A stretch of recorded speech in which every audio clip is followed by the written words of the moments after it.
even though it's not always the fun thing to do, it's doing it when it's not as easy to do, I guess.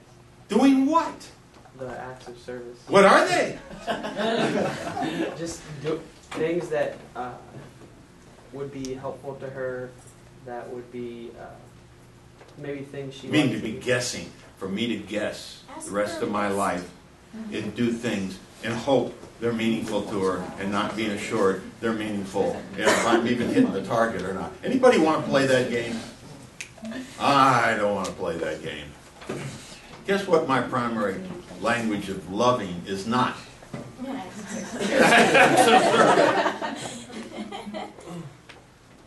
What are acts of service? Somebody else had their hand up. I think the primary thing you did right is ask her. I think communication will be a key. Of course, Ahmed. That's a mature viewpoint. Exactly right. Why did I ask her? You wanted I wanted to be able to make her feel loved.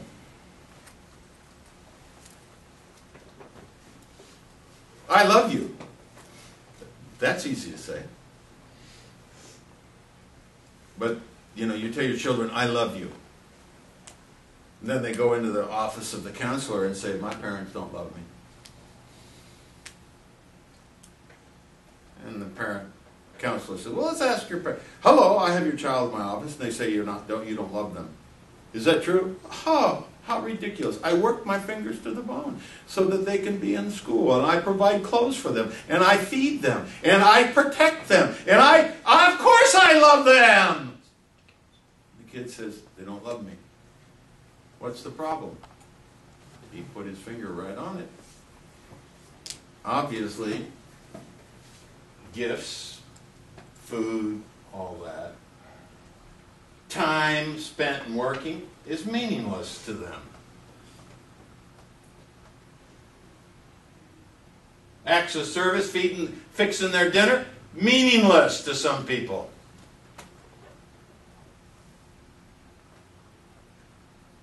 So one of the key things you need to learn is the love language of the person you marry. So I said, help me to understand what that means, love language, service. I want to make you feel loved. She said, well, you know, there's sometimes I ask you to set the table. You know how I interpreted, Alan, would you set the table? I interpreted that the table needs set. Philip! Come here, son. Would you please set the table here? Mother needs the table set. I can marshal the troops. That's what you have children for.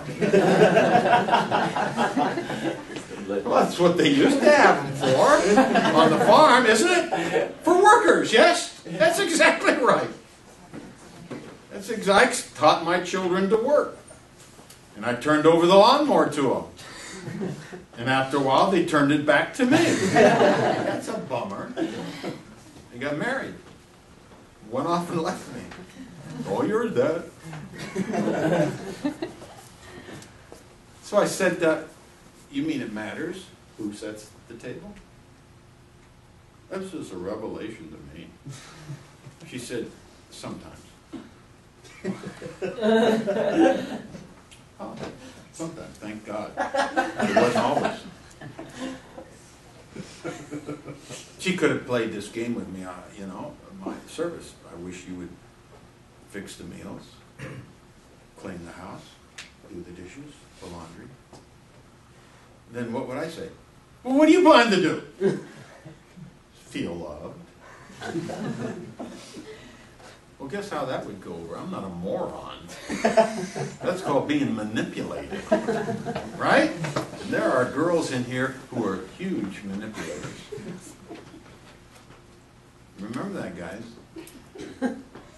They'll work their wiles to get their way, to talk you into what they want you to do. Do you understand that? I told my wife, I understand.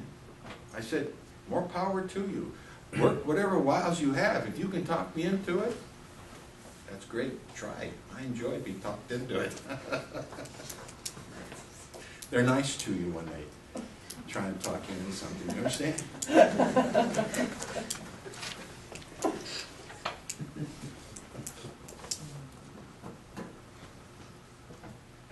So she said, you know, sometimes I ask you to take out the trash.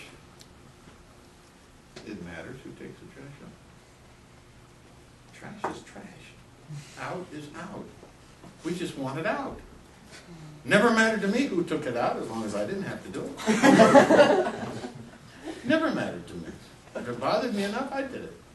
But it was no big deal. Alan, will you take out the trash? My mom, take out the trash, son. Okay, Mom. I never thought, my mom's feeling love. I'm taking out. Never in my life. It was trash to be taken out. That's all it was. How about you? Honey, pull the weeds. My mama is going to feel loved. Oh, her love account is getting bigger. All these weeds. My mom feels so... Never entered my mind. I knew I was being persecuted. Love had nothing to do with anything. I hate pulling weeds. They're the same weeds that were there last year. And if you ever have to pull the same old weeds every year over and over, I hated it. Took a radio out there with me.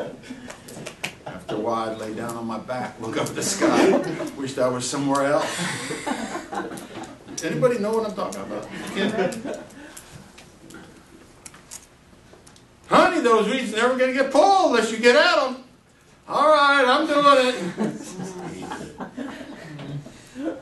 it. Now she's telling me she feels loved if I take out the trash. Sometimes. So, what do? I decided I would volunteer. I would say, honey, is there anything I can do to help? If she wanted me to do something, I would do it. If she didn't, I'd disappear. Hallelujah, disappear. Because that's not my... I have a friend whose normal gift, the way he expresses love, is service. I'd go to his church for revival. He'd be out there, unbeknownst to me. I'd peek out the window. He's washing my car. He's the only guy in my life who washed my car, besides my wife. She only did that when she was embarrassed.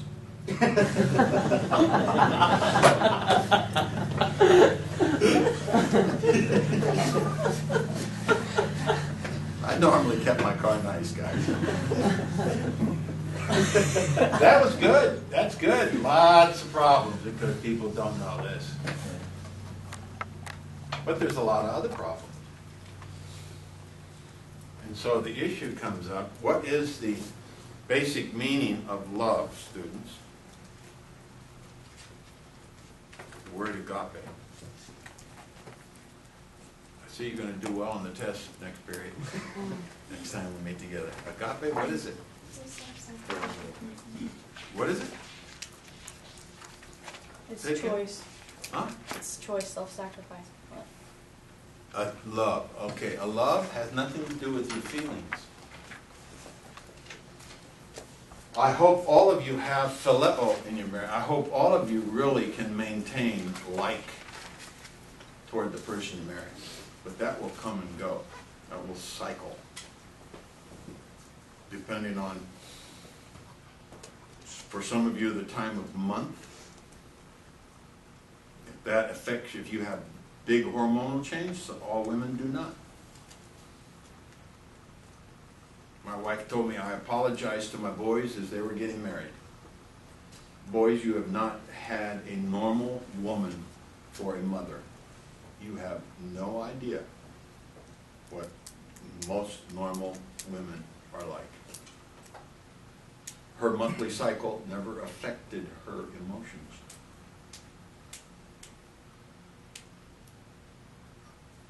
What did I know about monthly cycles affecting emotions? I had no sisters. My mother didn't seemingly, that I could detect, act weird every month. Cry for no reason, or this or that or the other. So my mother wasn't, I had no sisters. I married Nadine. For all I know, she's a normal woman, and she's just this wonderful, even-keeled, nice person, 31 days out of the month. And one of my boys, after they're married, Nadine reported to me, said to her, "You surely were not a normal woman."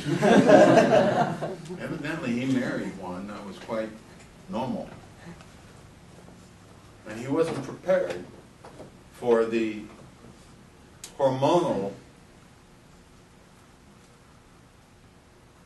changes of personality, responses, sensitivity, the whole scene that he found in this person he married. He wasn't prepared for that. And so he had to learn that the woman he married is not some kind of misfit, reject, weird person. She was the, quote, typical woman who experiences hormonal changes every month. And it affects how they respond for 2 or 3 or 4 or 5 days.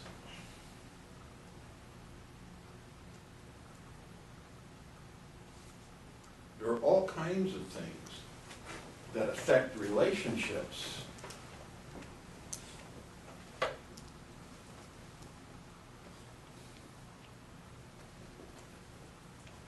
So my question is, if you're going to love,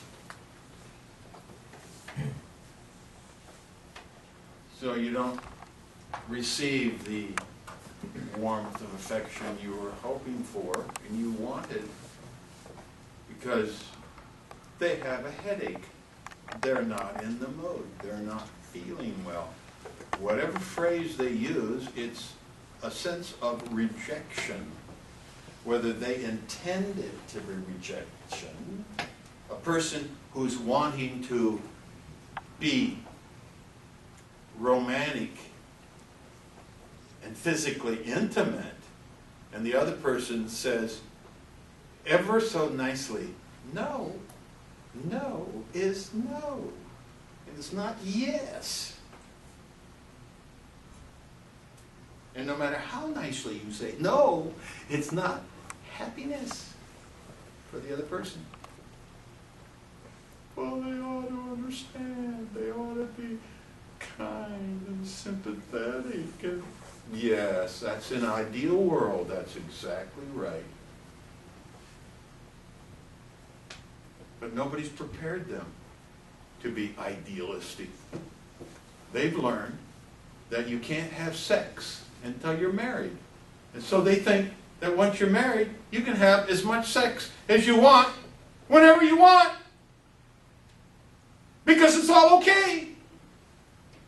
And suddenly you're saying something different to them. Whew, there goes that myth. Sex on demand. Sex in the morning. Sex at noon. Sex all through the night. I'm sorry, life is not like that for most people. And if you've got an idealistic dream that we're going to just be, as the movies make it out, constantly ravishing each other, you are cruising for a emotional bruising, because it's not the way it is. Isn't that a bummer? Boy, Brother Brown, why don't you teach us some Miz? Don't teach us truth. Teach us the Miz. We love the Miz. I know, that's what sells books. That's why so many women read those romantic novels. Why? Most of them are married, you know. Because they're looking for this idealistic, happy, no problem scenario. And life always has problems.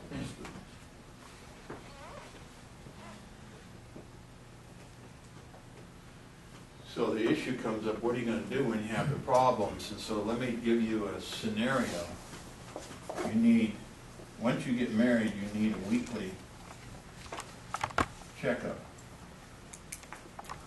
Most people never do this. Weekly checkup. Here's what you do. You pick a mutually agreeable time and place. And if the person you marry tends to be emotionally involved in verbalizing, and when they get upset a bit, they raise their voice, make the place public.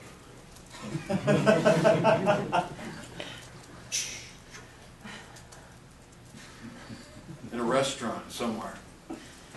So the other person has to stay within boundaries, or they make a fool of themselves and disturb everybody else. You don't want them raising their voice? Then have your checkups in a public place. But it has to be mutually agreeable time. When I was married, I was used to staying up late, and I always looked forward to the days when I could sleep in. I don't know, that just was something I grew up with. Vacation time, you could sleep in late, you could stay up late, you didn't have to get up early to go to work, you didn't have to get up early to go to school, and so a reward in my mind was staying up late, 1, 2, 3 in the morning, sleeping in late. 9, 10, maybe 11, depending how late you stayed up. And not being bothered, and it being okay, and it being fine. It's a reward of vacation. Anybody have that mindset ever? Anybody feel that way? I thought everybody was normal, like that. My wife is a morning person, has always been. The lights on her panel, to use her phrase, start going out around 10 o'clock. I'm beginning to get wired for stereo when we're first married at 10. I'm wide awake. Let's talk about it. I'm tired. No. Boy, I would push until she would say no, and then I'd be hurt. I wanted to talk it over. She was an early morning person. I well remember her coming in Saturday morning, sitting by the side of the bed, our bed. I hadn't known she got out of it. She'd been out of it for hours. She comes and sits down and pats me. She said, honey, I've been thinking. I look over the clock, it's 7:30 in the morning. I've been thinking, and she wants to talk all these plans and this and this. That was cruel. So we had to find an agreeable time. And for us, it was not past 10 o'clock, and it was not before 10 o'clock. 10 o'clock in the morning. Give me a chance not only to be up, but wake up inside. Now, when I hit my 40s, my biological clock changed. To my happiness and my wife. I was ready to go to bed at 11. 12, I was really wiped out. Then I'm up okay at 7, 8, no problem. Fine, cheerful guy. That took to my 40s. That's 20 years in the marriage or so. Now, I'm just always a nice guy. It's the truth. Mutually agreeable time? Okay, mutual agreeable place. You come prepared. What's prepared? You want somebody to pay attention and remember what you have to say. What non-verbal things can you do to communicate you care? Eye contact. Come prepared. Eye contact. every once in a while cross them. As she's talking seriously, do that to her. Guarantee it will irritate. And then as you're talking to her, you know, do that one to her. Bring one in, leave the other, look straight. And then don't play games at serious times is the point. Wiggle your ears. Don't do it. All those things come to my mind in serious times. Why? I grew up with older brothers, and they were just filled with mischief and taught me all kinds of shit. It made me laugh as a little kid. They would entertain me, and I thought it was great. But some of those things are for little kids, and not when you're adults. Bring paper and a pencil or a pen. Why? Why? It says, I care. I'm going to write it down. Take notes.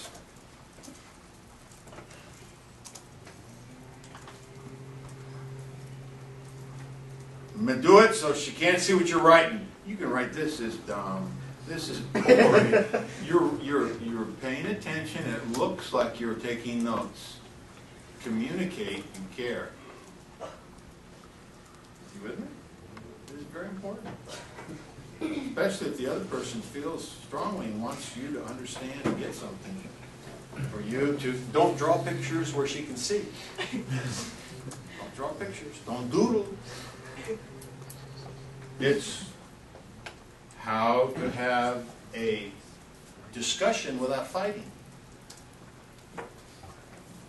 Number 3, choose who speaks first. Who speaks first?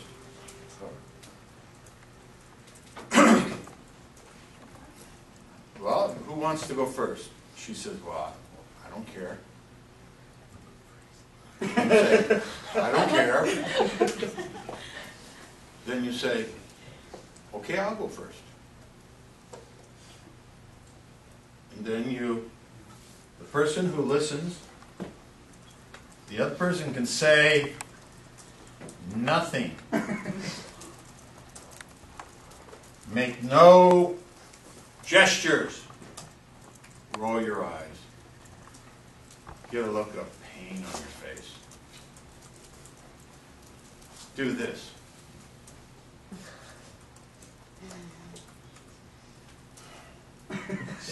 There are all kinds of nonverbal ways to insult and aggravate the other person. Don't do it. Make sure you do the anything else? Don't do any of those things. And don't do what some students in this class do. What? Don't do that while they're talking to you.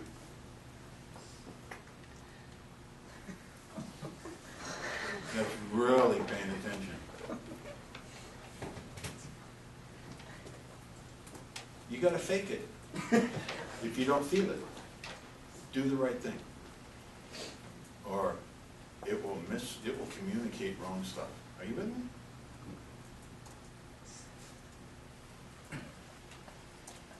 When the other person says, okay,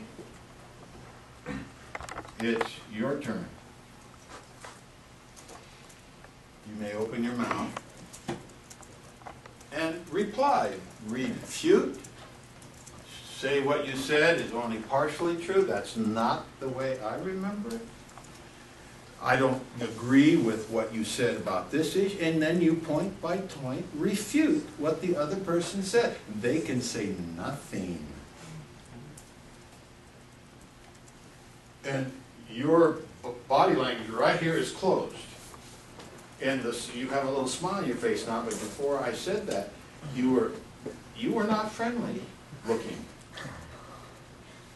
So be careful what you do with your folded arms and your face also, because you can look very defensive and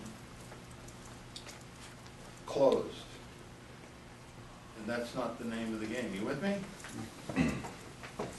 You're supposed to look concerned and teammate, very much one. Okay? Okay, it's your turn, and then you exchange sequences until you've said it as thoroughly, as many times as you want to say it, and you both have heard each other. And then you each pick one element for the other person to work on this week. One thing, just one. One. You may have 5 complaints. Complain about the toilet paper direction, complain about clothes on the floor, complain about not helping take the dishes. You might have told them everything you're unhappy about, but you can't expect total change. You pick one.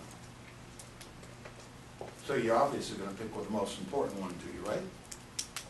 And she picks one, I pick one. And then you close in prayer. Close in prayer. Now, if your partner's not serving God, that makes marriage much more difficult. You're not going to pray together. He's not going to pray for you. And you're on a totally different level. And you made your bed, you have to lie in it. I'm talking about Christians who are wanting to have a meaningful conversation about things that have been irritating or bothering you or concerning you, and you'd like to communicate it in a non-emotional, argue, raise your voice, unhappy situation. So what am I saying to you? I'm saying to you the idea that you can express your unhappiness with the person just any time it pops into your head is a very foolish view. That's how you kill romance. You don't do that in dating relationship and have a dating relationship survive. You pick your time and your place carefully. Well, people lose their brains when they get married and suddenly think that they can just, now that we're married, we can just say whatever we want to say when it's on our mind. And that's foolish. You don't say whatever you want to say whenever you are hurt, whenever something's upsetting you.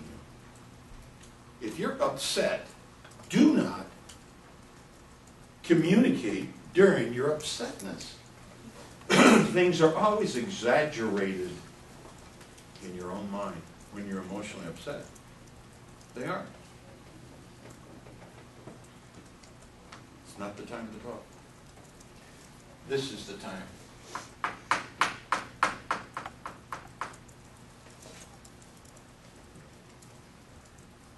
And then that means both of us care. We've heard everything. We can't change everything. We'll work on what we agreed we'd work on. And next week, at our agreed time, place, we'll talk again. And we'll work on other things.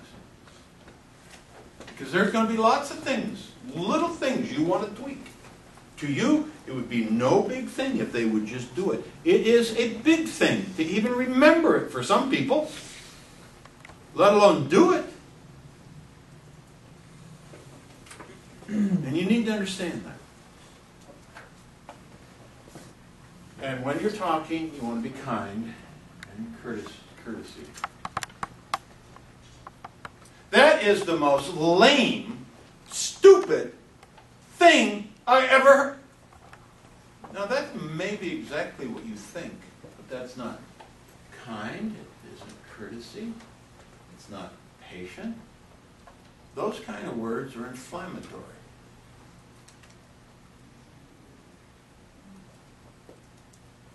And if you're wanting to mutually edify each other, and you're hoping for incremental change,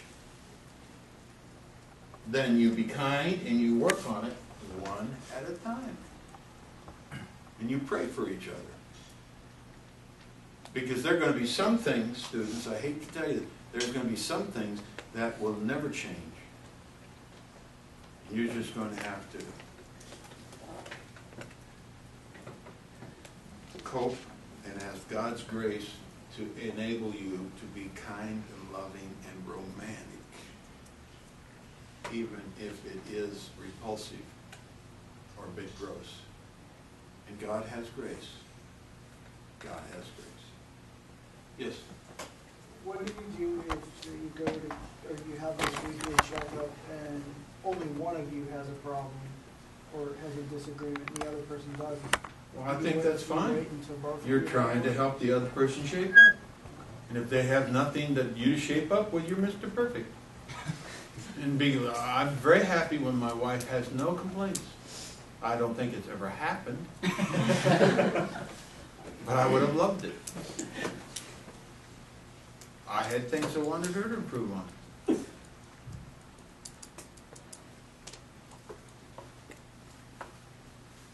What kind of thing?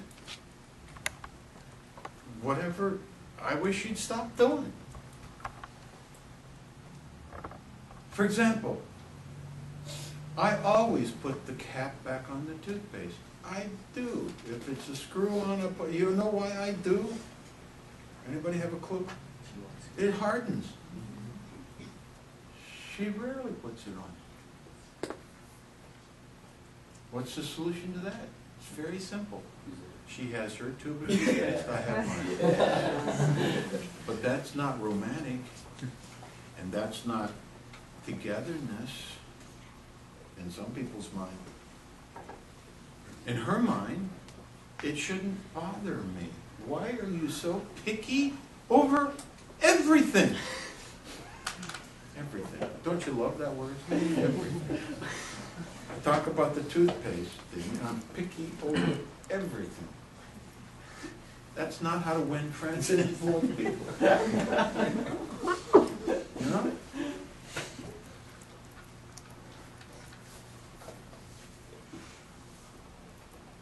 When she couldn't find her comb, she knew where mine was. Why did she know? Mine is always in the same spot. It comes out of when I used to carry a comb, it came out of my pocket with my wallet and my keys, and everything would go right here on this little section of the dresser. It's not like a spread thing, right here. And my belt, I'd roll it up and it would be right there next to it. Always! Always! Why? It's the way I am, man. I want to be able to find it in the morning. So I come over to get my... Who took my comb? My wife said, that is very unkind. That's accusatory. I said, my comb is missing. I want to know where it is. She said, that is unacceptable. That's what it was. I said, all right, help me to know how to ask who took my comb in an acceptable way. She said, simply ask, has anyone seen my comb? Now, if I was Riley, I would say, ain't that what I said? But I'm not Riley. And if you don't know who The Life of Riley is, old-time radio shows, you've missed out on something. Riley, he's the guy who, gray matter, he would call it green stuff. He said all kinds of crazy things that I thought was funny. So now I learned how to ask an acceptable question. Where did my comb go? I say very nicely, has anyone, by chance, seen my comb? See, that's not accusatory. I had to learn what was acceptable way to ask a question, what was an unacceptable way. You mean, how you ask matters to some people? Because it communicates different things. Anybody hear the difference between, who took my comb, versus, has anyone seen my comb? Is there a difference in that? You think so? Well, I thought so too. But it never dawned on me how better to say it, except usually I was getting up with just enough time to get dressed and get out of here so I wouldn't be late, you know what I'm saying? And suddenly somebody's messed with my comb. What? My wife said, hey, it will show up. Oh, I love that answer. It will show up. That's how she works. She loses stuff periodically. It doesn't upset her. It doesn't upset her. I said, how do you stand it? She said, it turns up. So I said, okay, honey, listen.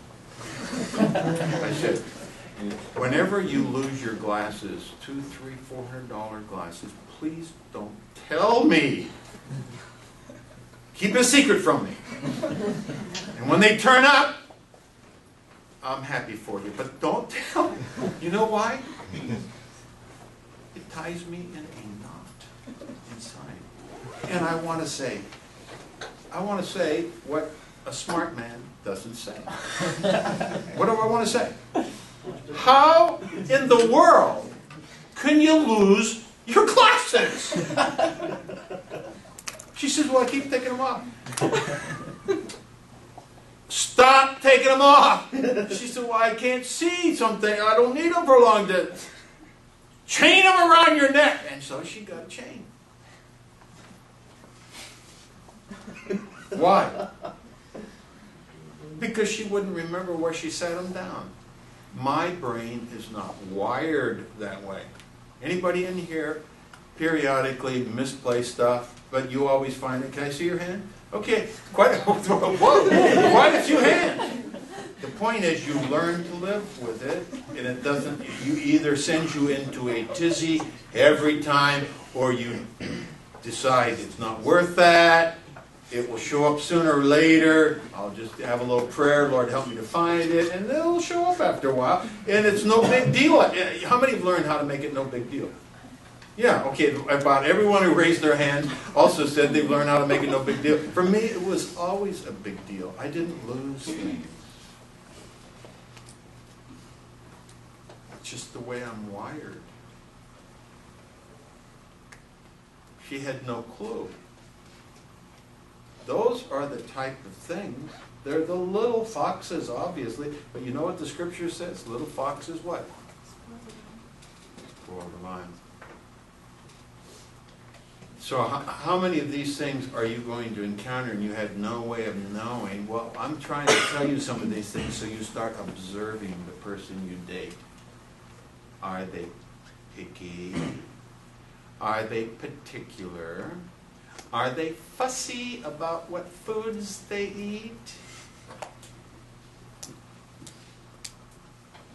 I couldn't believe it. My song leader would only eat hot dogs and hamburgers. When he went out to somebody else's house, he didn't say anything. But he didn't want his wife fixing him anything else. You know what's eliminated if you only eat hot dogs and hamburgers? Everything is nutritional value. What's it? Why isn't everything of any nutritional value? What's it matter? Nutrition, he knows what he likes and he knows what he doesn't like. And so if you marry him, you can fix this, that, and the other, and he won't like it, and he won't eat much of it. He'll poke around, and you want people just to say nothing and just move food around on the plate and not eat it? Girls, it's bad enough to have to cook. Some of you don't have a clue how to cook. Guys, better find out whether they know how to cook. And then, what if you have a picky eater? You want to be married? I would never marry a vegetarian. Never. Never. I don't care how good looking she is, or how sweet and nice she is.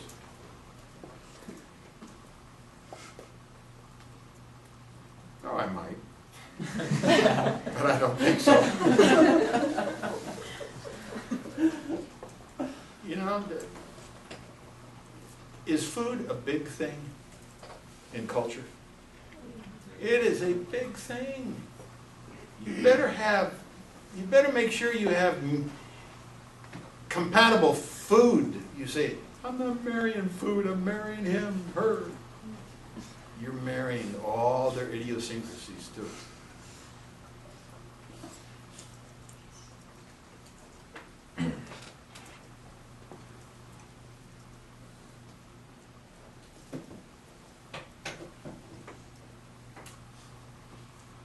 When we looked at the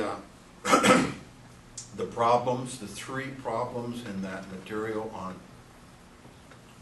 by Leslie Parrott, what were the 3 complaints that surfaced out of all those marriages? They all agreed on 3 things. What were those 3 things that they all agreed on? Selfishness, complaining. The top number 1 was what? Selfishness. Okay, tell me why. What do you think? Yeah, that's right. What does that word mean though? Selfishness. Why would someone think the other person is selfish? Because they're selfish. Huh? Because they're selfish. Because they're self-seeking. Because they express what they like and dislike. And if you express what you like and dislike, and the other person thinks that's strange, what do they call that? Selfish. You gotta have it your way. You're selfish.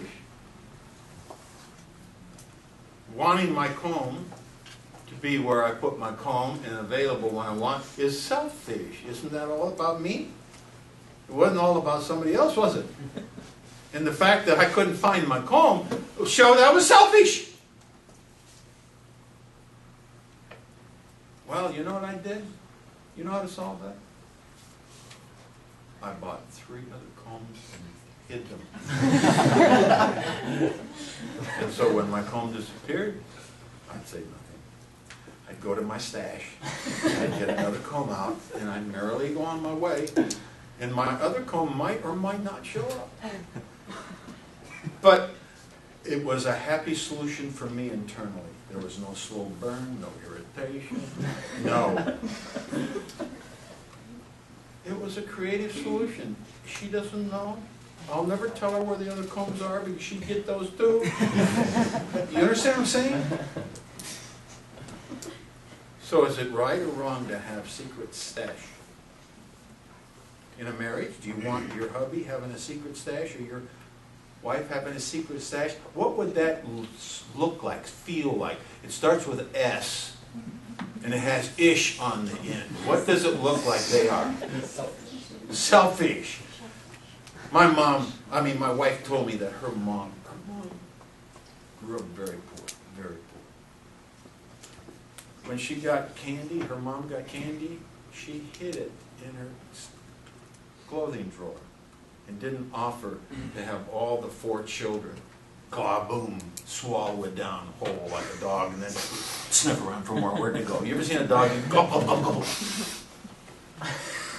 That's what little kids are like too sometimes. Any more? So she would cause it to stretch. The candy box would stretch and would last her for several months. And she would, when she was in the mood, go to her drawer, get a candy. You know what the kids thought she was? Selfish. Do you think she thought she was selfish? No. This is about a no-winner. Your husband, your wife will think you're selfish too. I guarantee it. Not totally selfish, but just in certain things. So that's going to probably stay at the top of the list. What's the second one on the list? Complaining. How can you express something you'd like them to change without them feel like you're what? Complaining. Are you bragging on them when you ask them to change? No. What are you doing? Complaining. That's not going to get off the list either. And what's the third one? Not affectionate enough. Where does that come from? Who's going to think that? Who's going to think that? Somebody who's feeling affectionate and the other person doesn't reciprocate. What are they going to think? I wish they were more affectionate. You think you can ever avoid that thing? Nope. And so guess what's going to be true about your marriage? Someone's going to think the other person's a bit selfish at times. They'll qualify it a bit at times. And yeah, they complain. They didn't like it when I burned their toast, gave them a half-cooked bacon, and had their egg hard instead of sunny side up. If you say, honey, would you please don't cook my eggs so long, that is complaining. Sweetheart, would you please put the cap back on the toothpaste? That's complaining. Doesn't matter if you say, sweetie, honey, blah, blah, blah, blah, blah, whatever, and then, could you please, if you ever think of it, just whenever it would like, it's still complaining.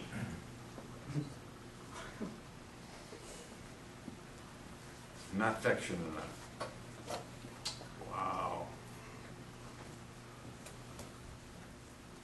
What is the biblical relationship of a man to a woman in a marriage as far as authority?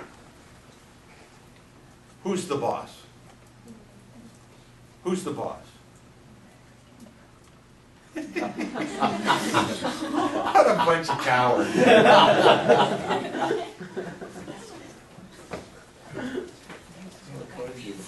I was in a Bible study recently, and we're studying the book of Ephesians, and I asked, what's your favorite verse? And a young, newly married guy had enough courage and chutzpah to say, wives, obey your husband, one of my favorite verses. I laughed, everybody laughed. 5:22. But does it say that? Ephesians chapter 5. Go to Ephesians chapter 5. I have been thankful unto God many times He did not create me a woman. Why? I would have been so picky who I married. If I have to go to heaven, I don't want to go to hell. And if I'm going to get married, it says, verse 22, wives, be subject to your husbands as to the Lord. Verse 24, as the church is subject to Christ, so the wives ought to be to their husbands in everything. That's the New American Standard. What does the King James say? Verse 22. Wives, submit yourself unto your own husbands. Yes, as unto submit. the Lord. Submit. You know what the word submit means? Yeah. So I'm a private, and I've got this moron for a sergeant. His IQ is just barely above. And he's the sergeant. And he says to me, smart guy, attention! And I've got to do it. Do this, do that! I got to do it. To be subject means you got to obey what the that's why I didn't want to go in the military. I would want only someone who was going to be my commander to have more smarts and wisdom and strategy than myself. Otherwise, he gets his men killed. Is that right? And if you don't obey him, that's insubordination, boy, and you can be court-martialed and drummed out of the army or put in prison. And so, ladies, if you choose to get married, The Bible says you have to submit to them. Now, the only exception is Acts 5:29, if they ask you to do something that is unbiblical, to lie for them. Tell him I'm sick. He's not sick. You cannot violate God's command to obey your husband. But other than that, you've got to submit. Now, what if you marry a self-centered, selfish man, and you didn't know him well enough to see all of his self-centered ways? You never consulted other adults. You didn't look for all the advice to find out every bad trait about the person you're going to marry, so there are no nasty surprises. And you get married and there are nasty surprises. And you decide you're not going to submit to stupidity. So you just don't do it. You know what you're doing? You're damning your soul. That's sin. You're violating Scripture, and you're going to go to hell. Because you married some... Well, it's your own fault. It's your own fault. Don't blame the other guy. You didn't have to marry him. Unless you had to marry him. If you had to marry him, then that's tough. Some cultures, you have no choice. Then you had to learn how to love your husband. Scripture was not written in a romance culture. Scripture was written in a culture where marriages were arranged, usually financial. New girls could be married off to whoever had enough money, clout, and influence that would convince your dad that it was advantageous for him to get you married off and out of the house where he doesn't support you, and he'll get a good dowry and a price for you. Whether you love him, don't love him, like him, don't like him, know him, don't know him, it's just the way it is. Aren't you glad you're American? I was talking with Ahmed.